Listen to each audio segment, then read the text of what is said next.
Hello, everybody. Pastor Tony here. Thank you for joining us here and opening our digital March newsletter. I hope you'll read all of the newsletter, a lot of important information on there, and so glad you're here today. Listen, I want to just talk to you a little bit about moving forward today. We're almost past this pandemic. We can see light at the end of the tunnel. It's important that we not get weary, we not get tired. The head of the CDC said the other day that weariness is winning. Let's not let it win. Let's stay focused. Let's move all the way to the end. I want to talk to you today about how to move forward, how to reach forward. The Apostle Paul wrote in Philippians 1:13, he says, "This one thing I do, forgetting what is behind, that I might reach forward to what is ahead."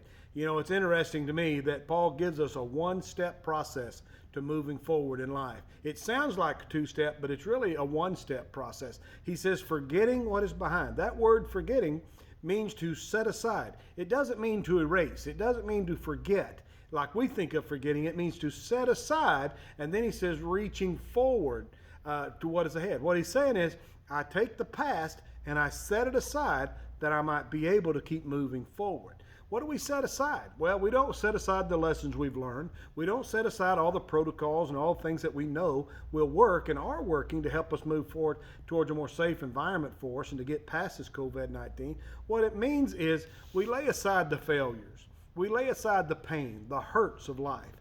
The opinions that we have that might be different from somebody else. We don't lay aside the things we've learned. We lay aside the distractions, the fears, all of those things that might distract us or might get in the way and keep us from moving forward. So we take all of those things and we set them aside.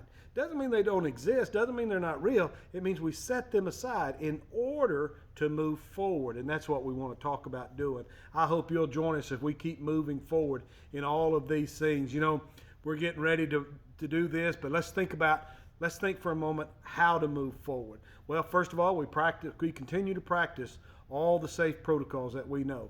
Visit our website. On there's a COVID-19 page about all the protocols and all the things that we're doing on site, and so we encourage you to visit that. When you're on site, you need to wear a mask, and I'd ask you to be sure and wear it properly. That means it covers your nose and your mouth, and you provide safety for everybody around you. Wash your hands. We have hand sanitizing stations everywhere in this building. Sit in family groups or groups that you're comfortable with. You may have groups outside of your immediate family that you're around or comfortable with, and you know you're safe, and you can sit together in those safe circles.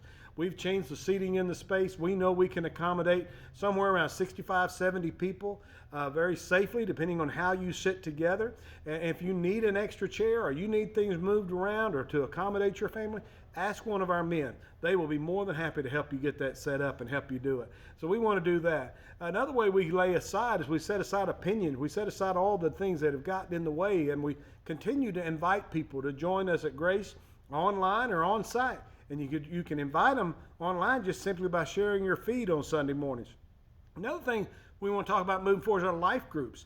We've had a hard time keeping life groups going during this time, and I understand it. It's just been hard to do. So we want to know, Pastor Mike, he leads our life group thing. He wants to know, what are you interested in? What are some life groups you would like to see us do? We can do them online. We can do them virtually. We could do some on site here with limited child care. Maybe you want to take our Right Now media resource and do one with your family. Do a family life group at home. Maybe there's another family in your circle of friends that's close and safe and healthy, and the two of you can get together, or whatever that number is, and use our Right Now media resource to do some life groups that way.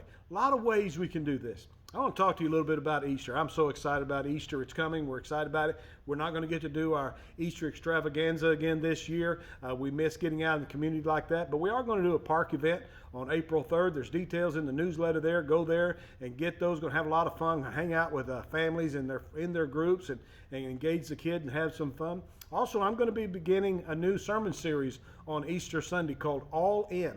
All In. We're going to talk about being overwhelmed with Jesus on Easter Sunday. We're going to talk about throughout this series that being a follower of Christ is to be intentional and is to be immediate. We are to simply say yes, to put our yes on the table. Another thing about Easter, we're going to be adding a children's class. We're going to be open up a third class, so we're going to be able to accommodate children up from birth to first grade.